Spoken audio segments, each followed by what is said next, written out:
Comment participer au Carnaval de Rio et combien ça coûte? Combien coûte la participation en tant que danseur? Comment fonctionne le carnaval? Et surtout, comment faire pour défiler au Sambodrome? Le Carnaval de Rio est un business. Avant de rentrer dans le vif du sujet, si ce n'est pas encore fait, je t'invite à cliquer sur le pouce pour liker la vidéo. Ça m'aide à continuer à créer du contenu autour du carnaval et de la samba. Moi, c'est Lucille, la créatrice du blog passionsamba.fr. En fait, quand je raconte que j'ai défilé au Carnaval de Rio, beaucoup de personnes me disent « Ah waouh, mais c'est vraiment incroyable, c'est génial, etc. » et comment ça marche, combien tu es payé pour faire ça, etc. Et là, en fait, je suis obligée de casser le mythe et de leur expliquer la vérité. Et c'est ce que tu vas comprendre dans cette vidéo. C'est qu'en fait, beaucoup de personnes pensent qu'on se fait payer pour participer, pour défiler au Carnaval de Rio, alors que c'est totalement le contraire. Et quand des gens apprennent les sommes faramineuses qu'on débourse pour pouvoir défiler au Carnaval de Rio, là je parle en tant qu'étranger, bien sûr, tout de suite les gens se prennent des claques en fait. Se prennent des claques et sont super surpris, etc. Et dans cette vidéo, on va vraiment aborder les prix. Je vais te donner toutes les infos par rapport à ça. En fait, déjà, pour pouvoir défiler au Carnaval de Rio, tu dois payer pour pouvoir défiler. Tu payes en fait ton entrée, en quelque sorte, à l'école de samba. Tu payes ton costume, tes chaussures. Ce sont les frais qui se rajoutent aux frais de ton voyage, les frais de ton billet d'avion, les frais de l'hébergement sur place. Pendant le Carnaval de Rio, les prix à Rio flambent.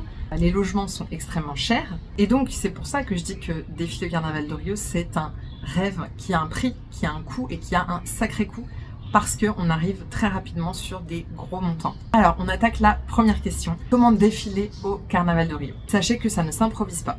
Oui, il y a certaines agences de tourisme réceptifs à Rio qui vont vous proposer de défiler en tant que touriste à des prix démentiels. Moi, je suis contre ça. Vous allez payer très cher pour pouvoir défiler, mais vous allez rien comprendre en fait aux codes et aux règles de carnaval. Défiler au Carnaval de Rio, c'est pas un jeu. Le Carnaval de Rio, c'est un concours. Les écoles de samba travaillent très dur, s'entraînent plus d'1 an à l'avance pour préparer le défilé. Et n'importe quelle petite bêtise peut faire perdre des points à l'école. Si jamais tu veux en savoir plus sur cela, sur comment fonctionne le concours du Carnaval de Rio, comment sont notées les écoles, etc. Je te mets la vidéo juste ici. Quelles sont les différentes options? Eh bien, tu peux déjà contacter un professeur de samba en France. Il y a beaucoup de professeurs de samba qui proposent d'emmener que ce soit des touristes ou que ce soit des danseuses de samba à Rio pour pouvoir vivre cette expérience. Donc si tu prends des cours de samba en France, peut-être que ton prof organise ça, peut-être qu'il propose ça. L'option la plus simple, parce que ton professeur va tout organiser pour toi, il ou elle connaît les lieux, connaît les règles sur place, etc. C'est l'option qui sera la plus coûteuse, mais c'est un voyage tout inclus.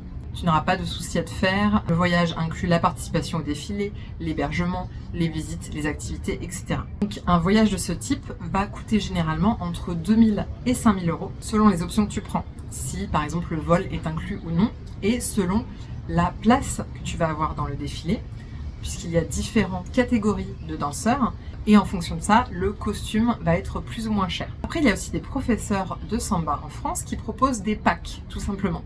Donc là, tu ne fais pas partie de leur voyage complet. Ils te proposent juste le pack, option défilé au carnaval. Et là, c'est pareil, tu peux encore choisir selon la catégorie que tu veux intégrer et selon le type de costume que tu veux avoir.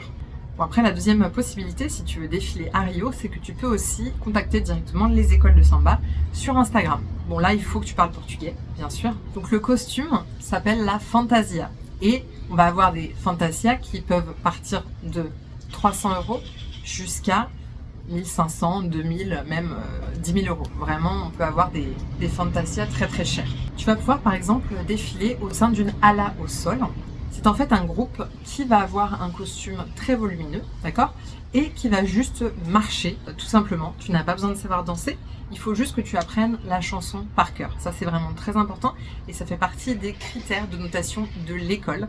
Tous les membres de l'école, sans exception, doivent chanter pendant 1 heure la chanson, le Samba Enredo, tu dois le connaître par cœur. Ensuite, il y a la catégorie des passistas. Ça, c'est les danseuses officielles de Samba Nopé, les danseuses des écoles de samba. On peut trouver des passistas internationales, d'accord, donc étrangères, mais en général, tu vas être à l'intérieur d'un groupe d'étrangères. Là, la catégorie des passistas, on va commencer à partir de 300 euros et après, ça va dépendre en fait de l'école du costume, etc. de la personne qui va te faire rentrer dans cette école pour que tu puisses défiler avec eux. Ensuite, il y a la possibilité de défiler sur un char. Alors ça, c'est vraiment une expérience hyper sympa à faire. Pour défiler sur un char, il va y avoir pareil, différents types de prix, ça va toujours dépendre des écoles. Ça peut commencer à partir de 600, 700 euros. Et même sur les chars, il y a différents types de positions, différents types de costumes, etc. Donc il y a des personnes sur les chars qui vont qu'on appelle des déstaqués. Des déstaqués, c'est-à-dire que on les voit beaucoup plus que les autres. Ils vont avoir une position sur un char où ils vont être seuls, avec un costume qui est très imposant. Et donc là, ça va commencer autour de 1600 euros environ. Et puis ensuite, il y a la position de muse. Alors les muses, là, ça va être des danseuses de samba nopé qui vont danser toutes seules. Elles peuvent être devant un char, par exemple, ou derrière un char, ou devant un groupe, etc. Et ça va commencer à partir de 800 euros jusqu'à 10 000 euros. Donc là, ça dépend encore une fois de l'école, du costume, etc. Tu l'as compris, tu payes pour défiler au Carnaval de Rio et une grosse partie de ce que tu payes, c'est pour ton costume. Mais attention, un point très important à savoir sur les costumes, la plupart du temps, ils ne sont pas canons. En général, c'est des matériels de mauvaise qualité, c'est des costumes qui vont durer juste 1 heure, le temps de ton défilé, et après qui vont tomber en miettes. C'est des costumes qui sont surtout faits pour être visibles, pour vraiment qu'il y ait un beau rendu depuis les gradins, pour que même les personnes qui sont assises tout en haut des gradins puissent apprécier les costumes. Donc voilà, ça va être des costumes très imposants, des grosses coiffes, peut-être des grosses ailes, etc.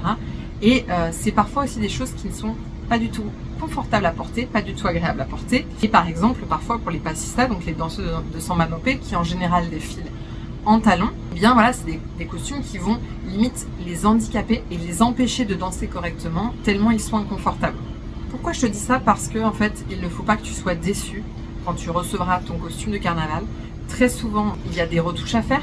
Tu n'auras peut-être pas la bonne taille, ça va peut-être être trop grand, trop petit, etc. Tu vas être obligé de faire des choses. Voilà, il ne faut pas que tu sois déçu à t'imaginer que tu vas avoir un costume magnifique, etc. Non.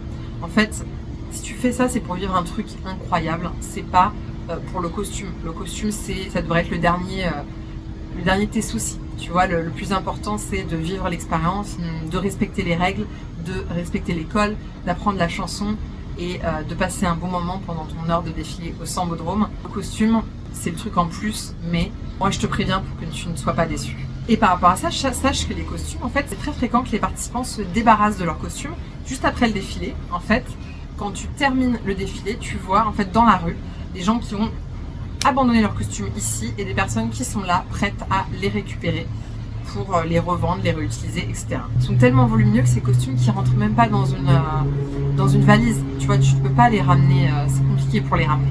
Voilà, on est arrivé à la fin de cette vidéo, j'espère qu'elle t'a plu. Si tu as des questions, pose-les-moi en commentaire, je réponds à toutes les questions. Et si ce n'est pas encore fait, je t'invite à télécharger mon petit guide gratuit que j'ai créé pour t'aider à planifier ton voyage au Carnaval de Rio, pour que tu passes un carnaval sans stress et que tu évites les pièges à touristes. Tu trouveras le lien pour le télécharger juste dans la description de la vidéo. Et moi je te dis à bientôt pour une prochaine vidéo. Beijos!